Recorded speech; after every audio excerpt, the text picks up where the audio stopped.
This is our closing session for the day, ForwardDallas and how the city of Dallas can address environmental injustices.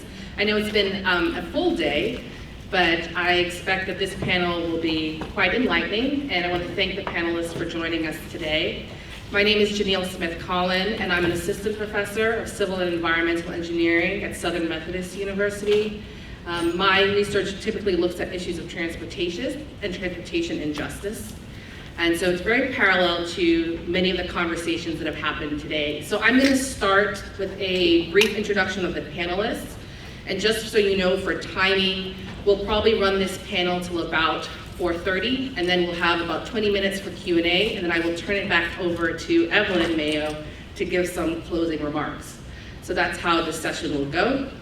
So let me go ahead and get started with our panel. So this is not in seating order. See, they've rearranged themselves. But to start, we have Dallas City Manager with us, TC Broadnax. And of course, TC has been serving with us as City Manager since 2017.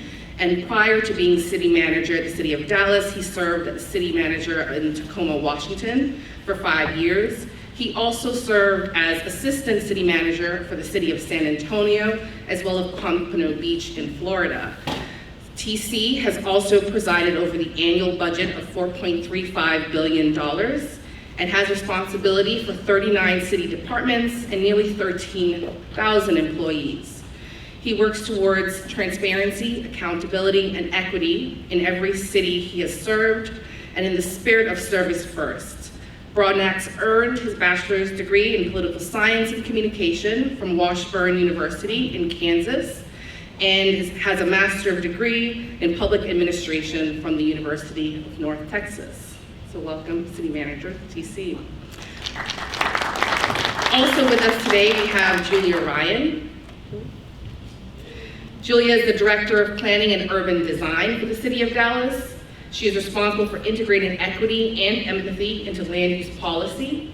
She has over 15 years of public sector planning and implementation experience, and has worked relentlessly to champion policy reform, equitable distribution of funding, and strategic planning. And Julia is driven by the philosophy to leave the world better than she found it.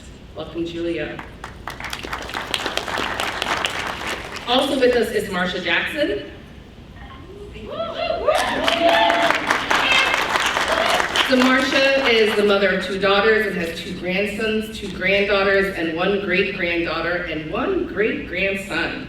Ms. Jackson is an employee of Citicorp, previously employed at Dallas Area Rapid Transit, or DART, and a retired manager from AT&T with over 30 years of service. And Marsha is an environmental justice activist, guest speaker at various organizational discussions on environmental justice, and has received the 2019 Sierra Club Environmentalist Award. Marsha was a 2021 Dallas Morning News Texan of the Year finalist nominee, and also received a proclamation from Dallas County Commissioners for Marsha Jackson Day in Dallas County on her birthday, February 22nd each year. Ms. Jackson holds a Master's of Business Administration with a concentration in Human Resources, and a graduate and she's also a graduate of HRM certificate. Her bachelor's degree in business with a concentration of management comes from, she currently is pursuing her doctorate degree. Yes. She's currently pursuing her doctorate in public administration with a completion date of October 22. Woo! I won't ask you how that's going, because I know how hard it is in those last phases, but congratulations. So also with us today, we have Carlos Evans. Carlos is the Director of the City of Dallas Office of Environmental Quality and Sustainability. Mr. Evans is an environmental attorney with over 2 decades of experience negotiating complex environmental enforcement actions and developing environmental policies. Currently, he leads a team that works with federal, state, and local offices to advance the city's sustainability strategy and environmental performance, provides compliance advice, and coordinates efforts to obtain environmental permits, oversee projects involving environmental impacts, and site remediation. And he also provides support for capital projects and plant closures. Welcome, Carlos. We have 2 more panelists with us. So we have Janie Cisneros, and Janie leads the new neighborhood association, Singleton Unidos in West Dallas. She is passionate about empowering her community and serves as a fighting voice against environmental racism. In September 2021, Janie and her group launched the GAF, Gotta Go, whose mission is to remove Dallas County's largest sulfur dioxide and particulate matter 2.5 polluter, the GAF asphalt shingles manufacturer from the heart of their neighborhood. Janie is determined to help improve the health of her community. That starts with seeking environmental justice. It starts with her leading the fight for clean air to breathe for all. Welcome, Janie. And our last panelist requires no introduction, but it's Evelyn Mayo, and the heartbeat of much of today's activities.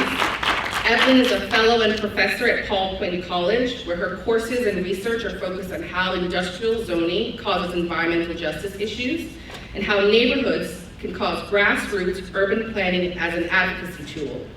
Evelyn is chair of the board of Downwinders at Risk, a 23-year-old DFW-based clean air advocacy group, which most recently got national attention for the campaign to shut down and clean up the illegal dump Shingle Mountain.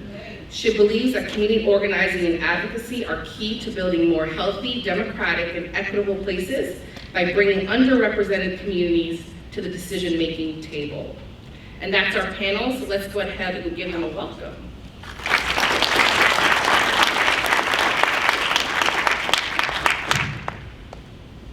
So as mentioned, we will start today's session with a series of questions for the panel, and we'll give them some time to chime in. And so I'm going to start with a question that's related to the title of this session. So what is Forward Dallas, and what does it mean to you?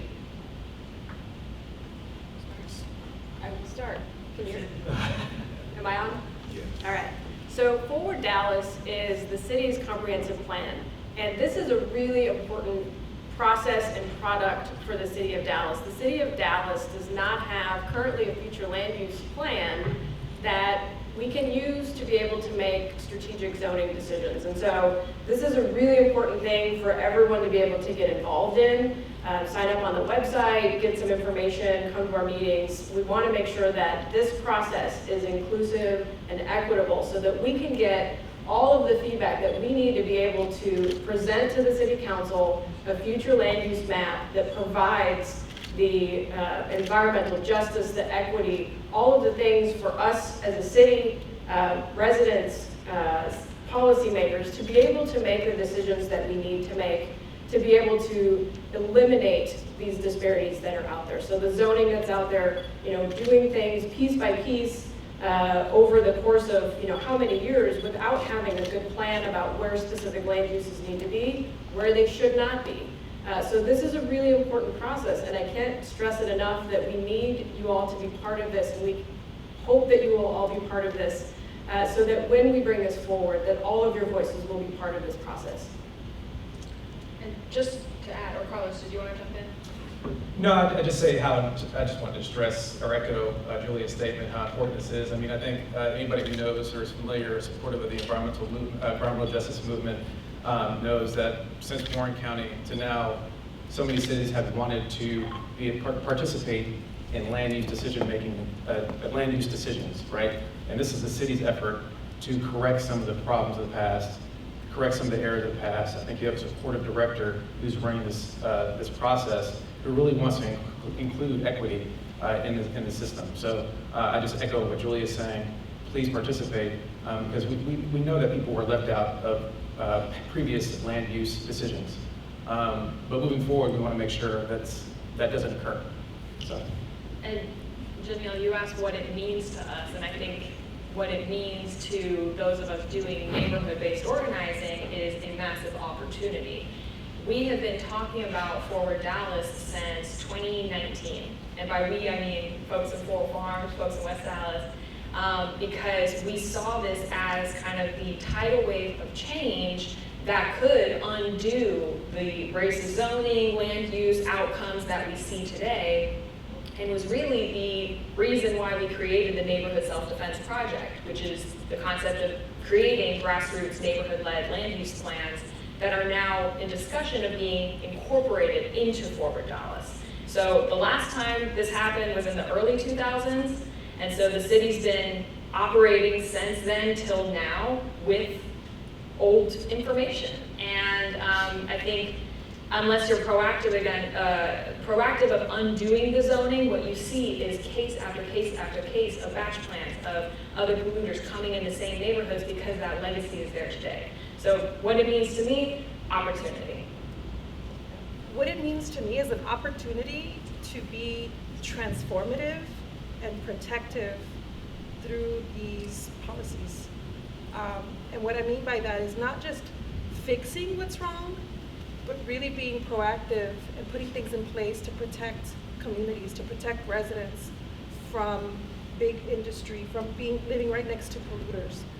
So I see that as an opportunity to really be more transformative. Yes, fixing the wrongs, but being more transformative and protective moving forward, and building a partnership of trust with communities and entities like the city that are here to protect the residents. Thanks. For me, this is an opportunity for us to speak with the city, to let those guys to know what we need in our community. Who else can better say what we need in the community than we can? You're not there all the time, and this is an opportunity for us to write down, just like we worked on the neighborhood plan.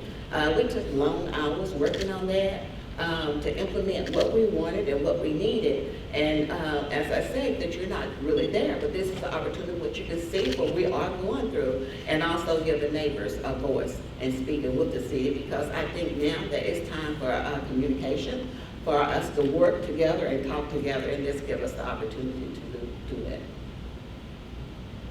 So I guess I'm last. and so I think, obviously everybody who has shared their definition of an opportunity and or righting wrongs, and obviously the new dynamic, I believe, in how we're hopeful to begin our planning processes, not just Forward Dallas, but other engagements that we have. And hopefully folks saw that in the CCAP and how we went about making sure that the engagement was real and I think intentional.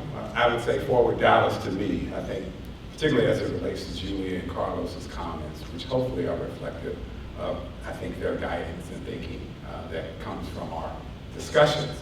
I think it's bigger than, I think, one neighborhood.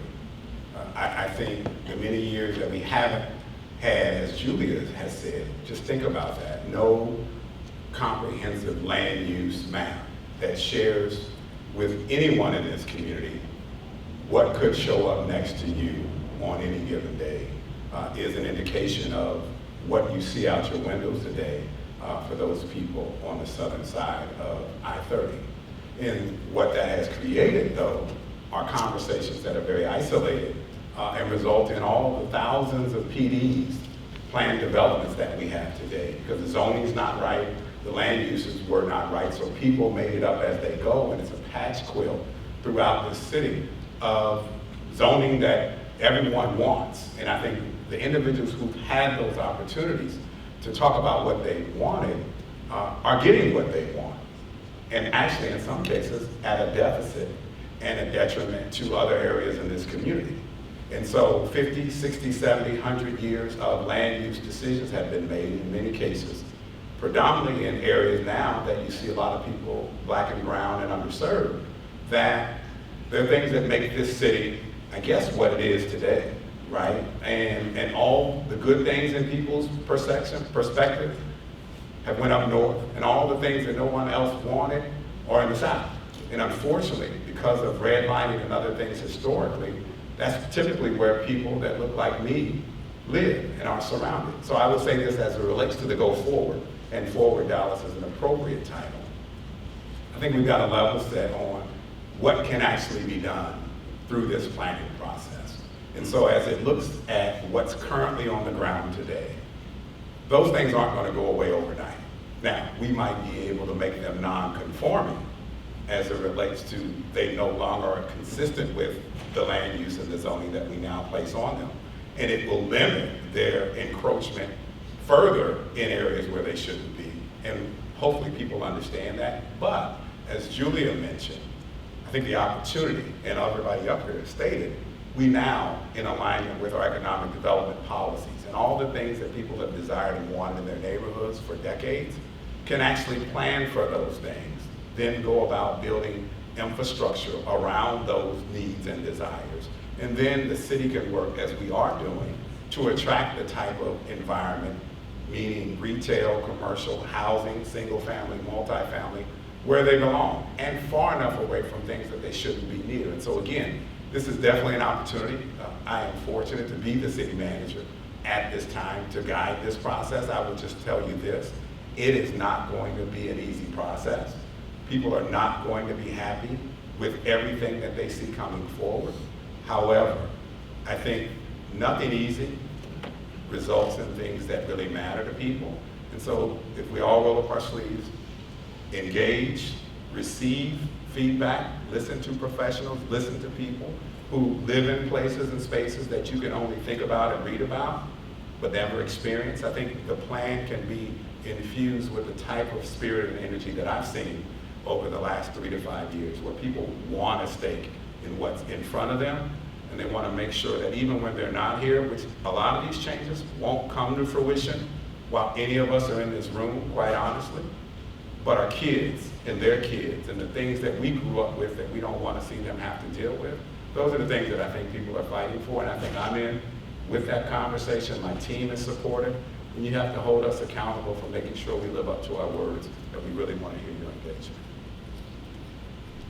Thank you to the panel for those honest responses. I think we've heard a lot in your comments about mistakes that may have been done in the past and a desire to move forward and the opportunity to rectify that. And in line with that, today we've heard from several frontline residents who had to launch grassroots efforts in their communities to address issues of environmental hazards. And so as we move forward and we think about things that the city can do, how can the city be proactive in preventing these disasters instead of reactive? I guess I'll start since both of my staff members looked at me. You know, I think cities, for the most part, typically are in a reactive mode.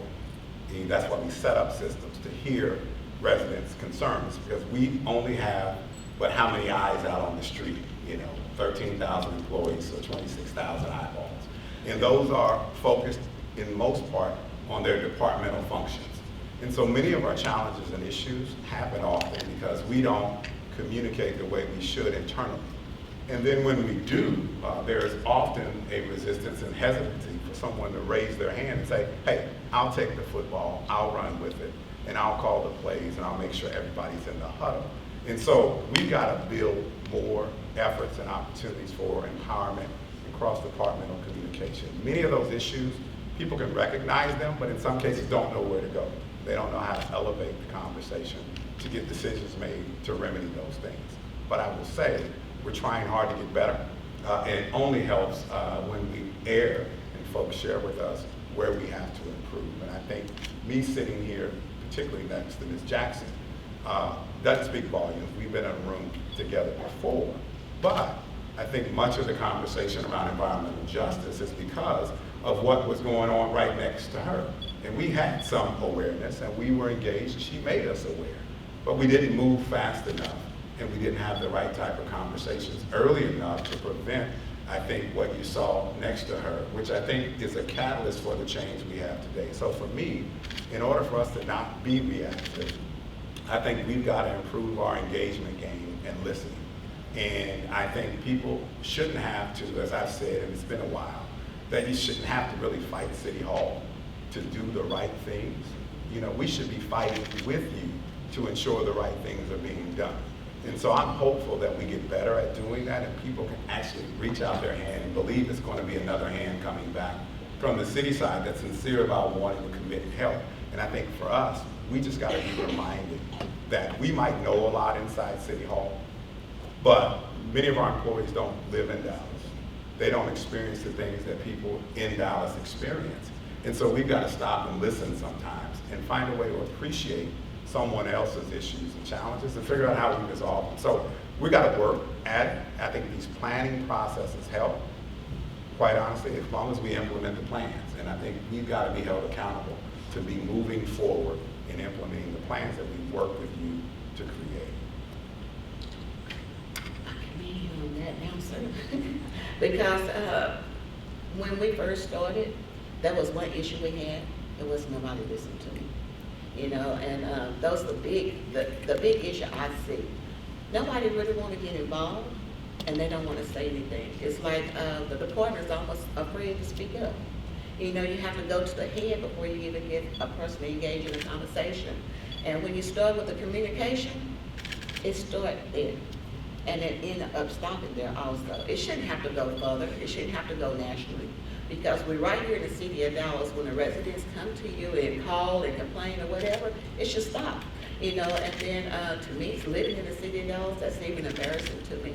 And this is the time that I think that we still need to have a communication, you know, and start up these conversations. Because once we start these conversations, we don't want another Shingle Mountain happen here. Listen to the community, listen to our voice, because who else can even say it even better than the neighbors?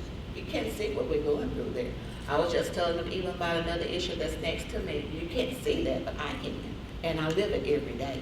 So this is a time not even for stopping at Florida Forums, stopping at Southern Dallas, even West Dallas is the time that I think the city and the community need to work together, hear our voices. We have a plan in place. Listen to that plan, take it step by step, and see what you can do and what we can do, and come to agreement on that. And I just want to add, you mentioned there's not enough city staff to be the eyes on the ground, but I think the city, the constituents are your eyes on the ground. Marsha and Janie are your eyes on the ground, and they're directly, you know, conveying exactly what they're seeing. And you know, Marsha said this before, but she called 311, she called the city of Dallas, she called TCEQ, she called the EPA, and it wasn't until the Dallas Morning News published a piece on Shingle Mountain that anything happened. And so it's that kind of experience that leads to this mistrust, I think you're mentioning, and I think for that to be overcome, there has to be a one-to-one change. We've seen what led to Shingle Mountain. It was industrial adjacent homes. It was homes in agricultural zoning not having residential rights. You know, these are very nitty-gritty policy things that I know y'all love because it's your job, that can be changed. This is a man-made problem, and so there's man-made solutions, and all the eyes you need to be on the ground are out there. So I agree. I think it's listening and collaborating, and I'm looking forward to that. Well, you just took the words right out of my mouth. So I think one of my responsibilities is, you know, meeting the standards that I know City Manager Broadnax wants us to meet. I mean, just City Manager Broadnax didn't have to hire me. I mean, he hired somebody who prioritizes environmental justice. I've always integrated environmental justice into my cases and into my policy development, right? There's a reason why he hired Julia Ryan. She focuses on equity, right? So in part of my job, what I've seen in my part of my job in the first 3 months has just been to listen. Most of my job, in fact, has been just to listen to people like Ms. Jackson and Mrs. Cisneros and Mr. McGill and the commissioners, Catherine Bazan, chair of the Environmental Commission, to see what the issues are and see what they see the problems being and what the solutions are. And then also collaborating as we develop and implement strategies to resolve those concerns. Like City Manager Broadnax said, we're not gonna resolve these problems in a day, but to me, it's about building trust, working collaboratively, and then seeing how we can improve the finished product, our policies moving forward.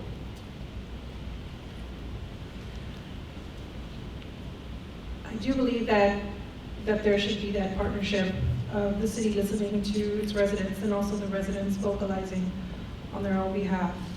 But I also think that to not be reactive, if we know there's a problem, if the city knows there's a problem, for example, in my case with GAF, the city said, you know, well, we're looking at the number of 311 calls. They're very few. However, we know how dangerous it is to have particulate matter pollution in the air and what it does and the health impacts on people who are inhaling it.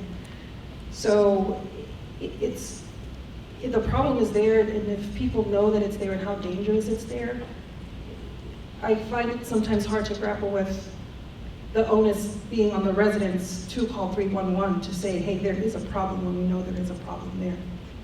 So I think in that case, it's going back to what I said earlier, being more proactive in that sense. When we know that there's something dangerous, there is a problem, to try to make moves to help, to find solutions. Because, policies and plans, I agree that they should be, squared away, talked about with residents, et cetera, but that takes a lot of time. And while that's happening, we're still sitting there inhaling what we shouldn't be inhaling. Our kids can't go outside to play whenever they want. So while I do agree that there should be this kind of collaboration, communication, and listening, I also think people who have the authority and the power to make decisions that can transform people's lives should do it.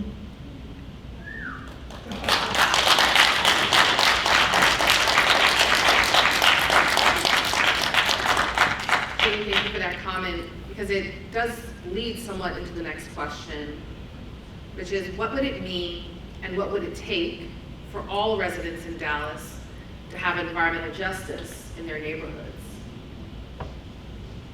So I have a specific proposal that I would like to advocate for that many members of the Coalition for Neighborhood Self-Determination have also discussed, which is actually having an environmental justice overlay district. Actually, instead of doing neighborhood by neighborhood grassroots planning, which is great and fine, and we want that to be a path as well, actually identifying, which many of the previous speakers have already done, where do we have industrial adjacency with residential areas, and where is that happening where there's low-income people and communities of color? Because what you have there is an environmental justice situation that will continue to happen time and time again. So by proactively, as Janie was saying, we know there's industrial adjacency problems, that's very well documented. We know there's gaps in health equity caused by, disproportionate exposure to pollution. So instead of waiting for the next Shingle Mountain, let's undo this racist zoning and let's actually promote visions that reflect the needs and hopes of the communities themselves. I don't actually like fighting City Hall, believe it or not, but unfortunately it has been necessary because of this track record that is preventable, that can be proactively addressed and has failed to be. So I think that's one of the ways it could be possible here. So let me make sure, and I got two experts here, I think, that are gonna have to help me here. And so I think I've heard that conversation about environmental justice overlays. And I guess to my understanding, I don't know if there is such a thing, but I don't think Texas law will allow for that type of an overlay district. But if my staff knows better than me, you're a planner. I mean, that's something we'd have to work at a legislative level from a state perspective to have happen. Is that correct? I think there are some things that, as part of the overlay, we incorporate into ForwardDallas. So we will be looking at some of these industrial adjacencies to residential and proposing transition areas as part of the ForwardDallas, the future land use map, that we will then be able to follow up with zoning. Now, where we end up having some concerns is, with the, amortization process and some of these other things that we can't drive with future land use planning, and we can't drive with overlays. So those are sort of separate processes that need to go on their own, because even when we begin to rezone some of these industrial properties to something else, they still have a legal right to operate through grandfathering. And so we have to take them through the legal processes that don't work with comprehensive planning and things like overlays. But building that into ForwardDallas, that we can then identify for rezoning, we are at least moving that needle forward. And I think that's part of the goal of what we're trying to do here, is to continue to move forward. Can we do everything all at once? We do not. That's just not in our realm of abilities, but we can keep making progress and working towards getting to a better situation for the residents in these areas. And just because you brought it up, but then I'll let everyone else talk, is the amortization and non-conforming use question. So this is how the lead smelter was removed back in West Dallas, and this is the strategy that Janie's campaign is proposing. And right now, the way that the city code has it written is that the city should basically address these non-conforming uses. So these are these hazardous or structures causing adverse impacts that are not compatible with their zoning district that can then be removed. So I think instead of should, it could be must. That seems like a proactive and more responsible way to proactively get rid of the polluter, but I'm sorry, the rest of you. So let me remind the panel of the question. So what would it mean and what would it take for all residents in Dallas to have environmental justice in their neighborhood? And Evelyn brought up a specific proposal, but we'd like to hear some other thoughts if you have. So I don't do land use or land use planning, so I'll stay out of that. But for us, it's being very strategic about focusing on when we're developing and implementing our policies and environmental projects, focusing on our underserved and over communities to make sure that we understand from the neighborhood perspective what the community concerns are. And then making sure that when we're developing and implementing our policies, making sure that we have equitable environmental protection from environmental hazards. Pretty simple, pretty much the definition of environmental justice. But one example of the way this is working out is, as you may know, the City Council just approved 24 air monitors, neighborhood air monitors last Wednesday. And we're going to place those in and around the city, but particularly in our underserved and overburdened communities. And we want to use, one of the reasons why we want to use or obtain that data is so that data can feed what Julie is doing. She's currently leading the ForwardDallas process, trying to figure out land use decisions. Wouldn't it be nice to have area emission data to inform Julie and her team about where these facilities should be, right? And hopefully we can get to a situation where we have equitable environmental protection for everybody. So I think hopefully that will result in environmental justice. Of course, it's easier said than done. These are long processes, but that's just one example of kind of the things we're trying to do within our department. And to give some perspective, I think Carlos, while he mentioned 24 air monitors, I think when you think about the size of Dallas and all the issues and challenges we have, that doesn't sound like a lot of air monitors for a city. But flashback a couple of years ago, we were arguing with people over whether or not we needed any, right? And or the ones that we had were adequate, and there was really no issues. I remember a conversation with someone who used to work for me that questioned, the value of putting those there and the risk that the city might have as it relates to actually knowing what was in the air that people were breathing. Now, obviously, I'm sitting in the room with my person, and I say, well, why wouldn't we want to know? As a fellow asthmatic, I'd want to know what I'm breathing in, and I'd want to know then who I needed to talk to figure out how I could reduce the impacts of whatever that is. And the city's job and role should be to be working on those types of things. We might not be able to control those things because of property rights, because we are here in Texas. But again, as Ms. Mayo said, and my team,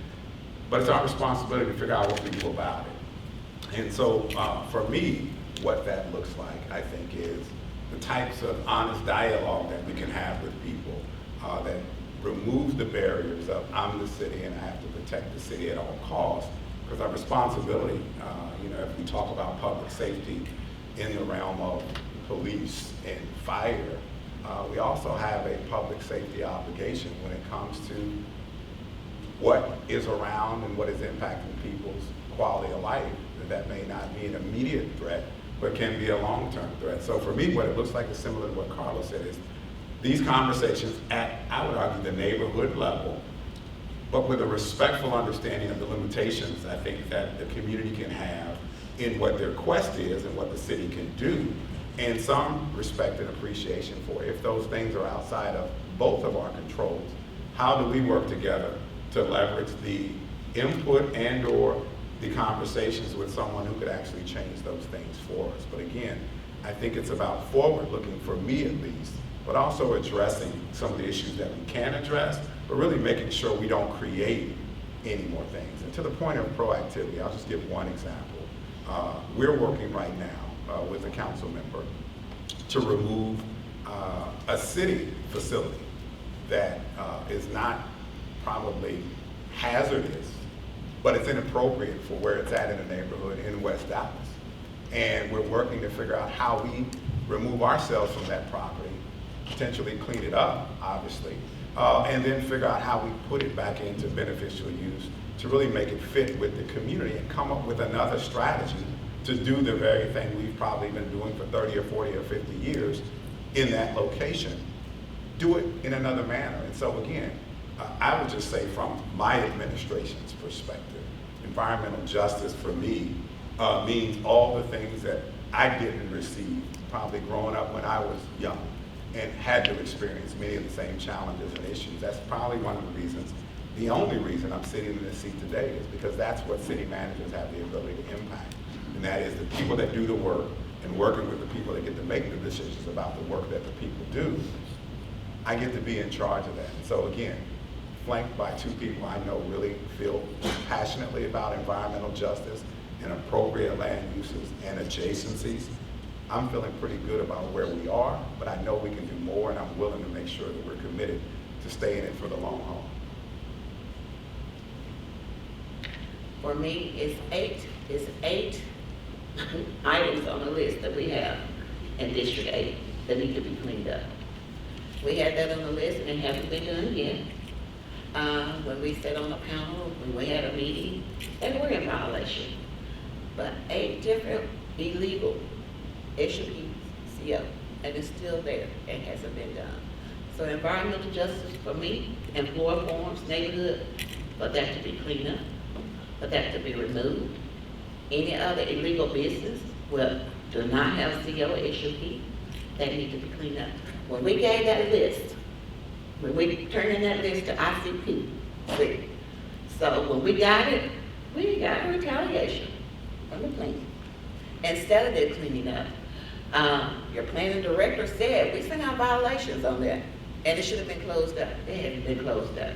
The day of violation is still there. So that's what environmental injustice means to me, to continue fighting.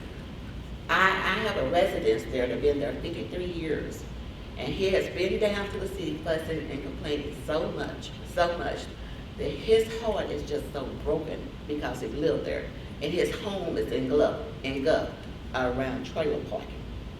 So that, that's my community, and that's my heart. And environmental injustice for that is to get victory for them, and that's what we continue. So when you get that list, that A list that we can't share all over again, that we've been saying to it, that I hope you look at it and you enforce those violations, and that's a big plus for us. Were you the planning director? I wanted to make sure I protect the innocent. So, and this is not point counterpoint. I know Ms. Cisneros wants to say something. First of all, I appreciate that. And secondly, you probably need to send me the list directly, because I've never seen the list, and so that would probably help. And history will serve that may be a good thing for you to do, is to send me the list and or copy me when you send such lists to people that work for me. I think that unfortunately gets their attention. It shouldn't, but I think that helps them, and it helps me be aware. And so I appreciate that, and we got to do better. Thank you for telling us that, because in the community, what you don't know, that's the reason why I said that it's good to have the residents in the community to work and speak with you guys, because you don't know. I've been in corporate America, so you don't know what's going on beneath you. And people are told, we are told, send it to me, don't send it to anybody else. But it stopped right there, and you see that's what's going on now. And I appreciate that. We will send that to you, and that's what I think it takes communication. You know, and if we don't start from there and then we move up to you, okay, then I'm going to the press. So I try to give you opportunities to work on that, and we will get that list from us also. Just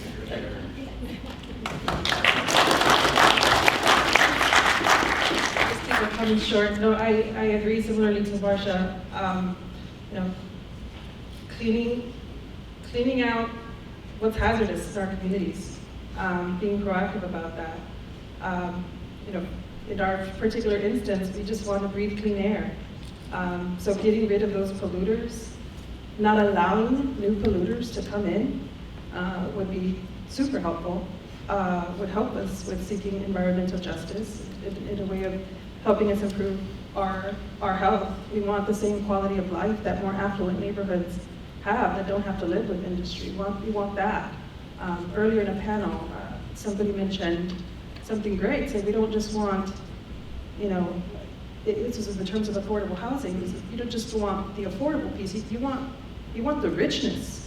You want more than that, and that would be great for West Dallas to not just have the basic things like clean air, but richness, vibrancy, things that you would see in areas north of 30.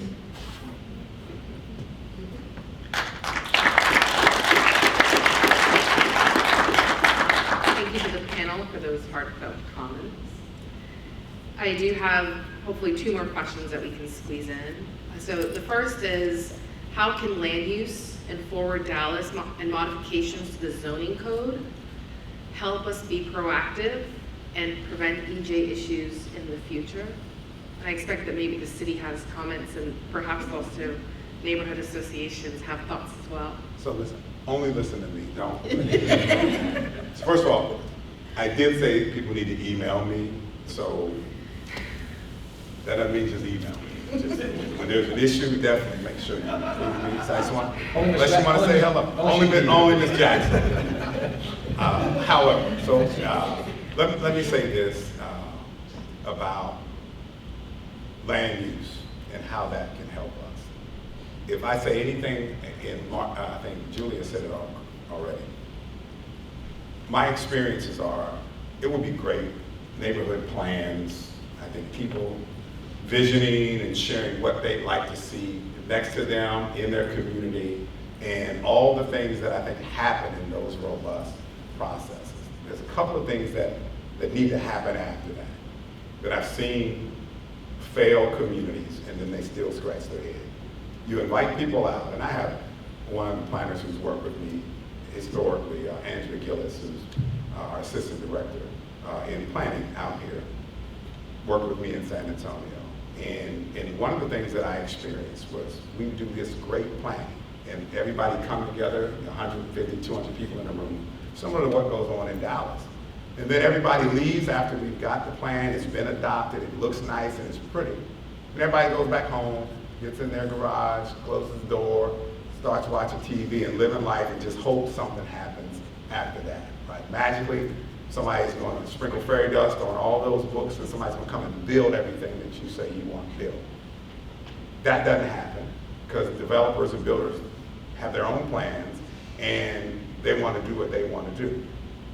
You got to roll up your sleeves, folks got to continue to work and bring people in concert with the city to do something exactly with what you said you wanted on those plans. The second piece is you walk away with a land use plan. It is just that, a land use plan. That's what you want to do, that's what you plan for. If you do not come back and change the zoning to marry up with that land use plan,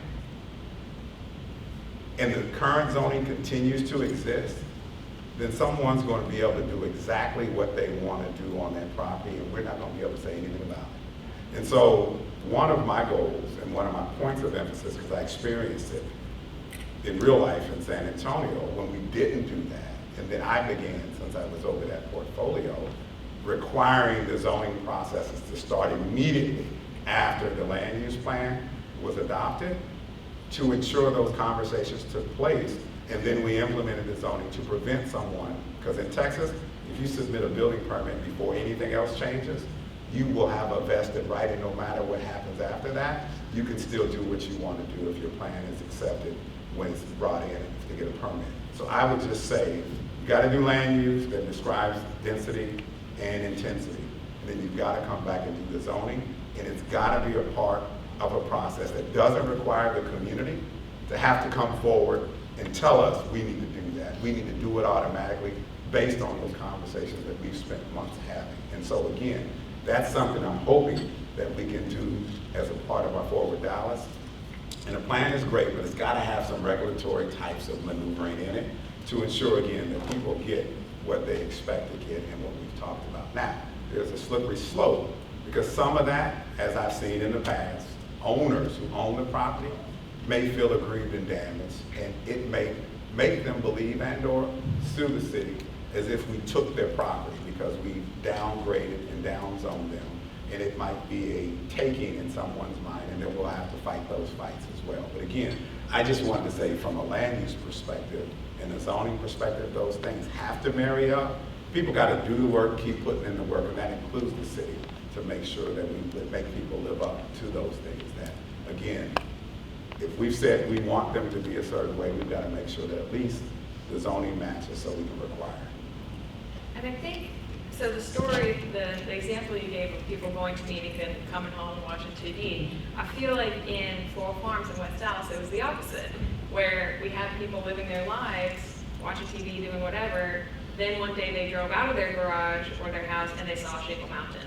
Or they had access to an air quality monitor and they're looking at these levels of air pollution and it's like, this can't be happening.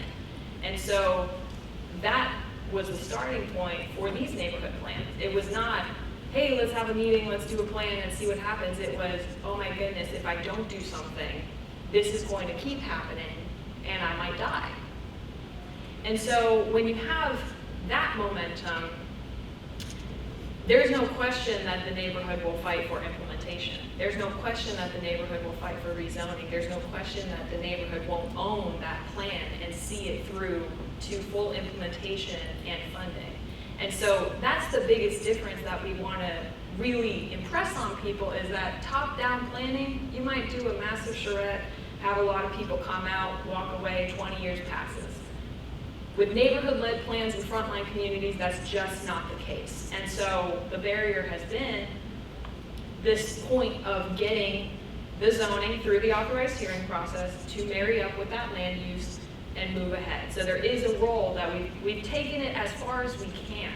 We now need the city to meet this community where they've really incredibly taken this so far to undo that. So.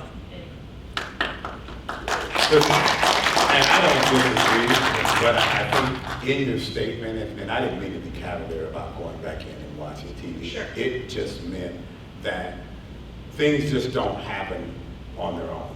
And I would agree. I think the proactive nature, I think that organizations are taking when it comes to trying to, I guess, thread the needle to fit inside the current city processes to affect the change with land use and zoning that you want, is, again, an indication to me, and I think to my statement was, that's the current environment and the processes and the ways we have to do it today. That, as you said, 20 years, 5 years, 10 years go by, and then you wonder what's going on. With the very zoning that exists next to certain places is the by right zoning that, you know, I think I can appreciate the newness in, oh my goodness, what is going on here today? But those things that happened, whether 1, 2, 5 years ago, could have happened in 15 intervening years, and there still would have been nothing that the city could have done or should have done, other than, as someone said, proactively been looking at these areas to figure out what we need to do. Now, in the case of many of the areas that we're talking about, they've kind of existed and morphed around either, you know, current continued industrial and other types of commercial activities. And in some cases, back to the farm and agriculture related zonings and or land uses, those things, again, in and of themselves, are not incompatible with many of the uses that are currently on the ground today, other than when you begin to have people living and not doing the agricultural things that I think the in-place zoning through annexation and other things want. And so again, I would say, and I've asked my team already, even in Forward Dallas, look at those areas that we know Forward Dallas is not going to fix immediately. That will be 50 years, 100 years in the making as industry changes. And make sure we talk about those areas and be very wide-eyed and clear about what's not going to change overnight. And then I think the decision points for the city become, as I said, if the area and its naturally occurring existing environment is predominantly, and I mean 90%, 95%, or whatever that tipping point is, one of those types of uses versus the other, then we need to make a decision about who needs to be there. Do we need to move the industry out, or do we need to move residents and others out who will continually be in noxious use territory? And so those are conversations that I think we have to have if we want to be honest, is that if everything around you is commercial and 1%, less than 1% is something different or industrial, then you can't, in some respect, in all honesty, expect the tail to wag the dog. We've got to make decisions and have those conversations and do things that we've done when we wanted to move people out of floodplains and or when another type of project that we really wanted had to happen. We got to have conversations and belly up. That may be industry that we need to move out, and it may need to be individuals. But again, for me, at least my history and my understanding of things are, I don't complain about things. I either fix them or I figure out how to resolve it through some other means. And so to have this conversation, if I'm here 5, 10, 15 years from now about this same issue, same property, same area, when in fact people in the room at the time knew nothing was going to change, I don't like to have those type of conversations. But in all honesty and with every amount of integrity in me, I believe me and my team are willing to have those conversations and bring those questions, if need be, before our city council to make those type of tough decisions. But bureaucratic speak and delays and processes that don't work, our authorized hearing process, I'm not happy with it. Not today. Hadn't been happy the last 5 years. The way it's conceived, the way it's managed, the way it's orchestrated, the delays in it, I'm not happy with that. That is different from any other types of hearings and authorized zoning things that I've ever seen in any city I've ever been in. And I've been in a lot, I've talked to a lot of managers. We just do it differently here in Dallas. That's why we got 1,000 PDs, okay? And so I just say to you, we've got to be honest with each other about what we can change. Accept those things that we know we can't immediately change, but figure out how they never happen again. And that's where I'm gonna focus my effort, but having conversations so that I can always level set as I'm talking with people about the practicalities and realities. Because I don't want to go through this whole Forward Dallas process, which will be 2 and 3 years in the making. And we get to the end, have a lot of conversations, a lot of excitement about it, and then folk poo-poo it and don't like it and aren't happy because we did not move this particular structure from their neighborhood. I want to make sure it's clear that certain things are just not going to happen, and we got to be honest about that up front so that we can all at least enjoy, I think, the collective goodness and what we are hoping to do over the next 2 years with Forward Dallas. All right, thank you very much. So I think I'm going to close this portion of the conversation with a focus on neighborhoods, because I think that's the scale that we have meandered to. So one of the reasons that the coalition formed was because of the Floral Farms neighborhood-led plan being stalled after residents were informed that there was no path to policy. What is the status of the neighborhood-led planning with the city? I don't know if Marsha, would you like to take that, or? We're still waiting on them. We're waiting on you guys. We're waiting on, we're trying to implement our neighborhood plan. We've been talking to Julie, we've been talking to Andrea. And those are main facts. Also, in that neighborhood plan, and I know I was listening to TC talking, the most important thing to me is the authorized hearing. As you know, that some of us been on there, number 12, for almost 3 years. But to me, when it has to do with the health, that should be more of a priority, more so than economic development. And it's also, I want to bring this in because it was said earlier that Florida Forums don't want economic development in our community, and that's just not true. What we have done, we have the neighborhood-led plan, and we have implemented, it wasn't just my voice, it wasn't just my neighbors, but we have 23 homes in that area. And everybody we work with in our community has a voice. Because if you can't implement what you need from the community, what use is it? What good is it gonna be? So those are the things, and I just ask you to look at that neighborhood plan, dissect it, what we asked for. It has nothing saying no economic development.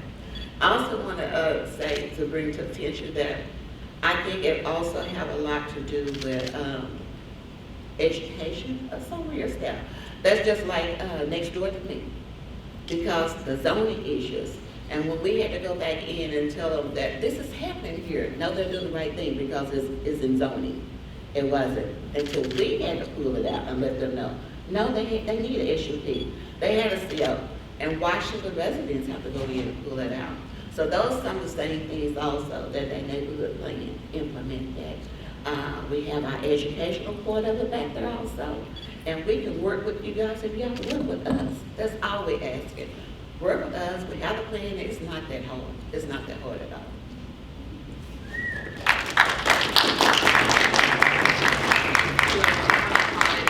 She's looking at me like I'm the planning director. Go ahead. Go ahead. We have time for a brief comment if you have. Well, then you don't want to hear me talk. Wow. So listen, what was the question again, Marsha? Had me mesmerized. The question is about the status of neighborhood-led planning Yes. with the city. So, thank you. And I think there's a lot of things from my vantage point that I think when there was some kerfuffle, I think we changed and had a different, I think, viewpoint on how we were handling neighborhood-led plans. And I think in a prior administration, not Ms. Ryan's, I think the administration. And I think we're committed, I think, to neighborhood plans. And now the status of this particular plan, as Ms. Jackson indicated, we're in the process of working with our team and the council member to advance that process and begin that process. And so I'll have more, probably you should hear more in the next 2 weeks. I think there's a lot of information and communication that's gone on. But in the reality of our planning processes, you talked about our authorized hearing processes and your point of prioritization for certain types of issues and challenges. And you are number 12, and there's 12 others. And to your point, it's been 3 years. And so I think I stated earlier, I'm never satisfied when anything takes 3 years. And to have authorized hearings and other things that affect zoning, particularly in issues whether environmental or if there's mass and wholesale gentrification and other kinds of things going on in the moment, to have that be delayed 1 year, 2 years, or 3 years is actually unacceptable. But part of that is the design and the way the process is prescribed in our existing ordinances. And I believe, and I've talked with Julia and Andrea about, we need to address that as we evolve and go into this new comprehensive planning process to change the processes that allow and show how plans get changed in the subsequent zoning. So we'll be working on that. We have reprioritized, I think, quarterly or often based on certain things. And I thought we had a point of emphasis for plans, and I think they've been moved up because of that, for areas who already have existing plans that have been created in partnership, I think, with the city. And I'll focus on that last word, partnership. And I understand this conversation today, a lot of it's been about self-determination and neighborhood-led planning. while that's important, and I could say, great things about it, to me, unless it involves informed and other professional staff, whether consulted, hired by the city, in concert with the city, I don't believe those plans should just be accepted and moved forward with, because there is no understanding and or vetting for, at least my perspective, that the engagement that was necessary and the voices that were heard and the things that were discussed and then ultimately decided had someone to make sure that you're calling balls and strikes, because I've seen some that have happened like that, and then you get involved, and a large majority of some population will say, I didn't have any involvement, nobody talked to me. And it's our job to do better at making sure that we're communicating with everyone, so that's why I think the city has to be attached. And I'm all for neighborhood planning, but again, it's got to fit in with what we don't have here, and it's that broader skeleton of how we define and lay out land uses and intensities and zonings to be consistent and ensure that, again, everything fits together to ensure that we've got the placements for things on the ground that need to be, and that we're having conversations with people about what won't work, what will work, what might be advisable, and going through the litany of options to help people in some cases who may not understand the technical pieces.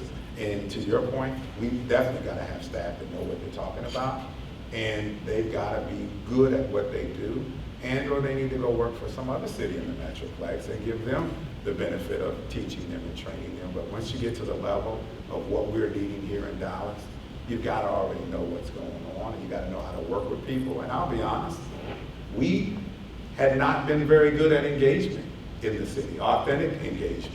And I won't say before I got here, and we're still trying to get better, but that's no different in any other community. And these types of uses and land use conflicts, I was dealing with that kind of stuff back in 1996, 97 in certain communities that I worked in, and we had to take big and bold action to make those types of changes. And I think that's what we're, I guess, being expected to do here now, and I'm hopeful that we can get there, and y'all keep pushing us to make sure that we belly up to the bar and make decisions and tough ones. But again, you shouldn't be a wilting flower. We don't expect you to be. I would just say this, as you're emailing me or talking with me, I've often said you don't have to demand from me. You don't have to include the media in the conversations to get me to act. You just got to ask and make me aware. And if it's the right thing to do, then I'm going to figure out how we get it done and work with my team to ask the questions to make sure that we're doing the right kinds of things. You don't have to demand justice, because justice should just be there, and we should be a fair and just city. So I'm always going to be supportive of that. And so, again, I'm excited about this conversation today. I appreciate EarthX, and I appreciate Paul Quinn, these panelists, and all the conversations that have happened today. I think my team was here earlier listening, and I know we're committed, and I think we heard a lot of things that really want to make us be better partners. And so I'm hopeful, and I'm glad I'm here. I wish I was with my daughter, but I'm here, and so I'm going to hug her extra hard, because today's been a good day for me, and I appreciate the opportunity to be on this panel and sit next to you and the folk on the stage. Thank you. All right, well, please join me in thanking the panel for their time.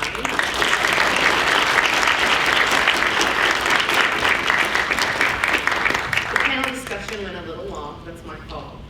But we do have time for Q&A, so if you do have a question for the panel, please approach the mic in the center of the room. And please state your name.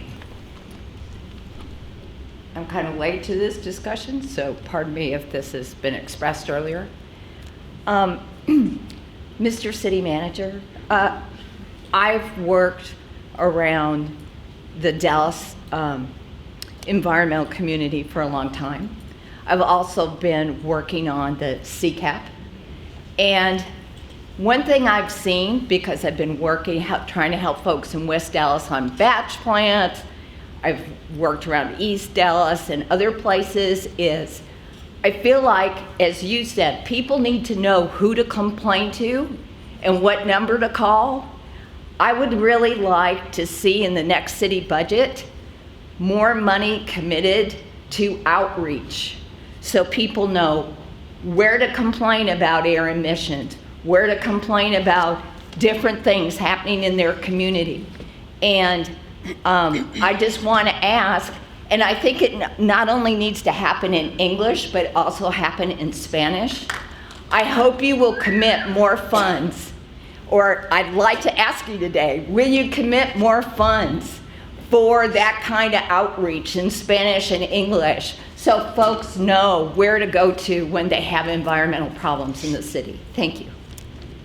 So I'm going to be very brief on that one and say, I think the person on the stage, I think to my right, is responsible, I think, for those kind of issues. I think he's heard that. Our budget process is upcoming, and so I would expect him to share with me how we, whether through his department and or more collectively and broadly as a city, can invest more money. And I know we are transitioning and doing quite a bit more in Spanish. I think we've got other languages, particularly in some other communities, that we need to be finding a way to make sure that we're reaching those people in those communities as well. And I think as a city, we are now recognizing even more so that we've got to be flexible and adaptable and find ways to communicate in multiple languages, specifically in some cases as it relates to the audiences that we're in front of. And so definitely, I think that's something we can always do better at. And while resources are thin, I think that's a worthy and laudable thing, particularly around implementing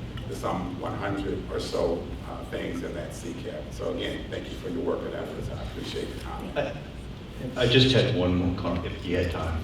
I just wanted to thank you for hiring folks. Secondly, I'm wondering if there's any, in terms of being proactive, besides the air monitors, which are another good sign, one thing that we've been harping on for the last 3 years is the lack of a public health perspective at City Hall, a lack of that perspective at the table. And from our point of view, the Environmental Commission, whether it is not really that perspective. We need somebody on staff as a toxicologist. Houston has this person. Some other cities have this person. It brings an institutional point of view into City Hall that isn't there right now. And probably might have provided some kind of proactive response to a lot of these questions that maybe wouldn't have been there. Right? And I would just love to have that become part of the Office of Environmental Quality, to have somebody with a public health degree or a toxicology degree. You don't have that. Lots of engineers, nobody paying attention to public health. And then finally, I wish y'all would quit playing favorites with the groups that pick and choose for the various participation events. This is actually on the same stage because Paul Quinn was in charge of this. If y'all had been in charge of this, Janie would not have been involved. And neither would have the Job Environmental Health Project that we work with. Y'all have kind of chosen your favorite groups because you get along with them better. And if you really want to be challenged, you need to talk to the rest of us that have made you get those air monitors, made you clean up Shingle Mountain on time, and so forth. I'm also just curious too, if you've ever done any kind of in-house investigation of why Shingle Mountain happened, because I know the council has steered away from this. There's no public investigation about how that happened, but you didn't need to file a lawsuit. That operation was illegal from day one. But your city attorneys didn't know that at the time. So I'm just saying, quit playing favorites, please. Think about a public health perspective that I think complements everything else that's being said here. And have conversations with folks before they get to the pages. Right? I mean, this is something that internally, I think you're on the right track with these hires. And I don't know if everybody can appreciate this. For me to compliment y'all on that, that's a big deal for some folks. And it's a good sign, because it always hasn't been this way. We've worked with the city before to kill coal plants and all kinds of good stuff. We've been on good terms. It's only been in the last 5 or 10 years that we haven't. And so we welcome this return, but y'all have to do your part too. You have to extend your hand out to those of us that have been critical of you and say, you know what, we are wrong. Carlos, as far as I know, is the only city employee that's actually said, I'm sorry to Marsha Jackson, which is a big deal to us, right? It's a big deal. And as he actually said, we need these air quality monitors to make public policy. Nobody else on the city council, and nobody else on the staff, and nobody else in the city hall would say that. He's saying the right stuff. Give him the tools, give him the public health perspective that he needs to do that. And we can all get along. We can make this a better city. We can make this a more just city. But you have to listen to your critics. You can't close us out. Thanks.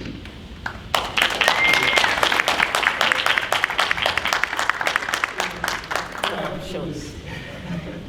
I cannot even understand the stresses that the city manager is under. This is a city that has a limited budget with 1,000 things, more than 1,000 things to do. And so, you know, he has been very supportive in what we're trying to do on every front. I can walk into his front door and talk about anything, right? And so I just want to say that. And I'm not playing favorites, as you know, Mr. Schoenbeck. And so, which I appreciate your support. So That's why Janie was at your symposium the other week. This last week, you What had symposium? an EJ symposium. Right, I did it. Yes, we did. And so Janie wasn't we're on not- there, neither was. So, All right. So the bottom line is, you have my phone number. I mean, it's clear. I am open to to conversing with everybody, right? I am all about collaboration. And so, and I think your acknowledgement of the fact that you're supportive of us being on stage says something, right? That you know, we speak, and I speak to everybody. But I wanted to say that if there is ever a problem, I'll give you my phone number, and we'll make sure that we resolve the problem, or at least work through the process. And I know you're about to protect me. No, let me, one comment. We're not going to, I just want some clarity, just real quick. I'm going to be all right. I'm going to be all right. First of all, thank you, Mr. Sherman. I will just say this. To Carlos and Julia's being here, I think I'm blessed to have them want to come work for me and for this city. Most people, when they watch YouTube or watch TV or do their research on Dallas, they may turn the other way and want to go work somewhere else because it's not as easy here in Dallas as it might be in some of our suburban cities because we've got a lot of challenges. With respect to favorites, let me just say this, at least from my point, I think probably from these two individuals, I think there's something about being new, something about not being from this area in some cases that frees you up from that kind of comment. And so for me at least, one, I don't have that good of a memory. I don't engage a lot with a lot of people other than I think out in neighborhoods talking with a lot of families and people that I think really make up the fabric of this community. But for me, my decision points and whether I invite someone to a meeting or not, as they often say, don't blame it on my heart, blame it on my head. In some cases, I may not, and I think maybe in defense of some of my team, they may not know who needs or wants to be at the table. And so for us, I get beat up a lot for that because I just am focused on doing something, and I need people around me that know, and they need people around them that know, well, who else needs to be in the conversation? Because I agree with you. I don't like sitting with people, a lot of people that agree with me, because that doesn't protect my backside and help me understand what I'm missing. And so, you know, again, I welcome conversations. We've been around tables before, and I've been throwing you out every time I need to, but I'm staying, but I'll invite you back, right? And we won't agree, but I'll hear you and I'll tell you how I feel about it, and we'll look at each other and get mad, and then we'll move on and talk about something else, because I'm a very combative person anyway, so I love it, so it doesn't bother me. You listened to us the first time. You know what? I hear you, and we are where we are today, and we are going to hopefully move forward with remediating that site at some point as well, and having the conversations we're having around land use and appropriateness. And we may not agree at the end of the day, but we're going to have a conversation about what the community wants, and from the professionals in the room, we'll share our perspective. So again, I prayed all night that this was going to be a good meeting for me, and it is, and it's not going to fail in the last 10 minutes. So, You've already gotten a compliment from me. What more do you want? But they should be worried that I got a compliment. So we are over time, but I want to be respectful of the panelists' time, but I would like to invite the audience members at the podium, to have a conversation with them if they are available to do so. I just wanted to make a statement that it wasn't a question towards the panel. I just want to make a statement. like Mr. Schoenbeck said, I'm environmental commissioner on the new formula environmental commission of the city of Dallas.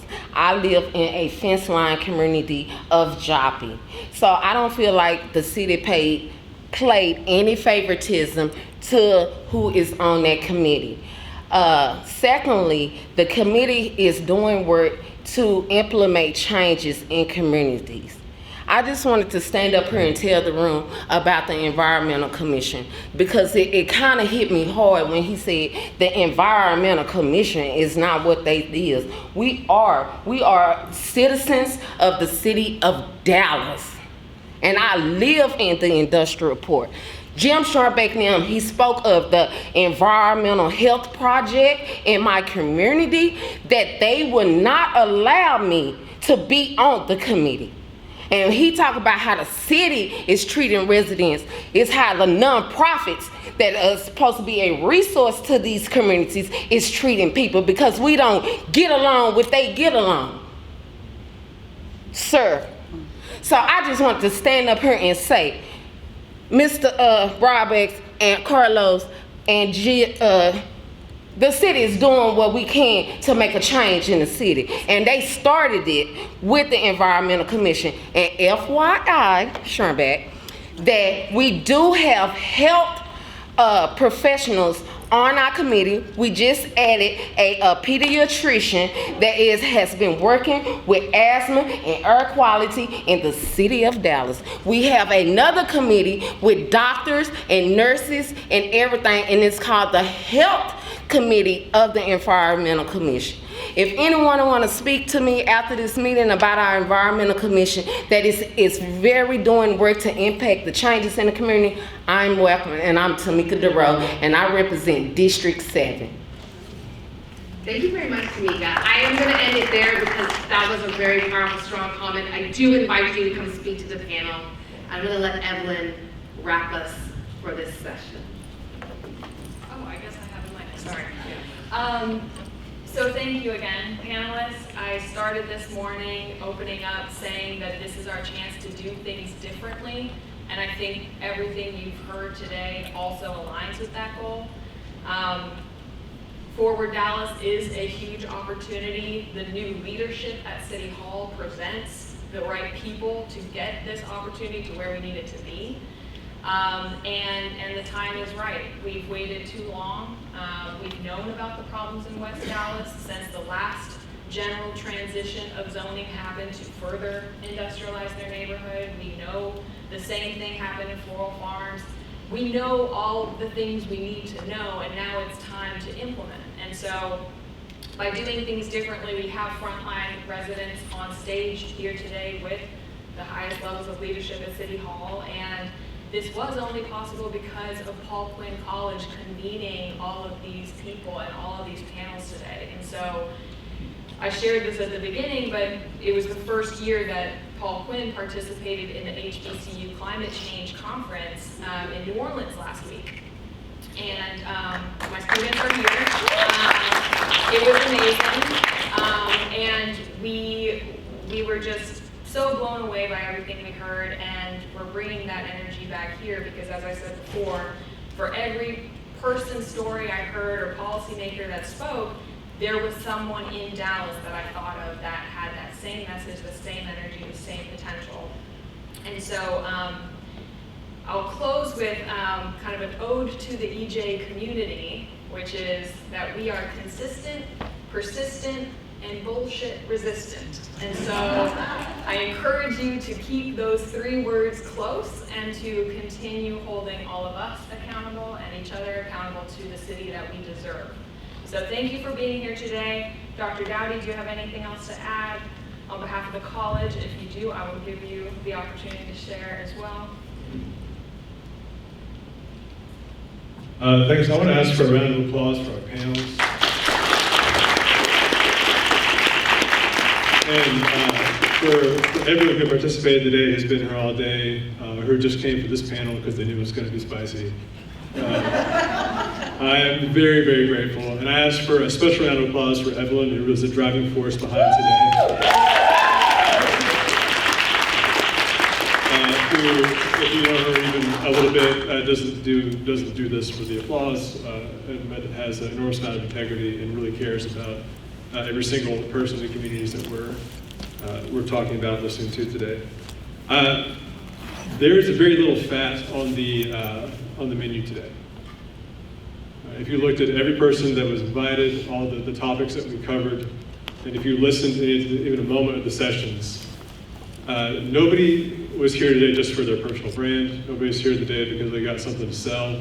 People are here today because they've given their lives to the defense of the people in the communities they're talking about. And you can disagree with the people that we're talking. You may have a different perspective. You may have more insight about something because you lived a different way. That may be true. But what has been amazing to me is how rich every one of these sessions has been because of how serious and close to the ground the people are sharing on.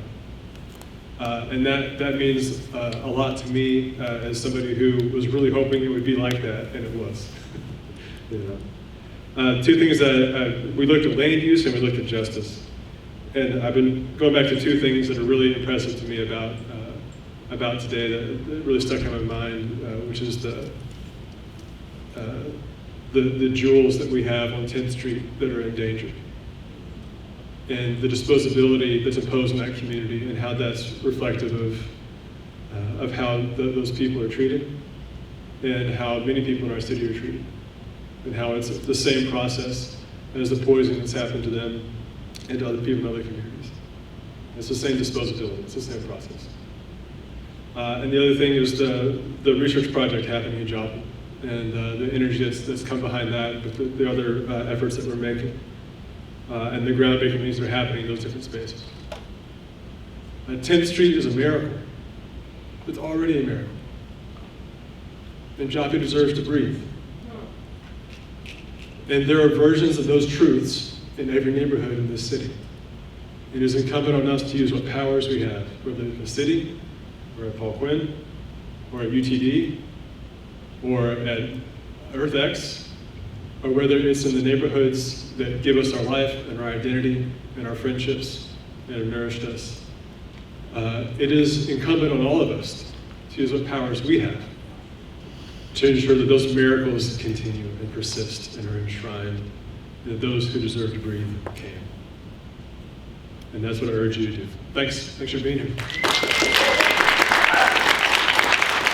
That's it. The congregation's at the end. See you next time. There'll be one.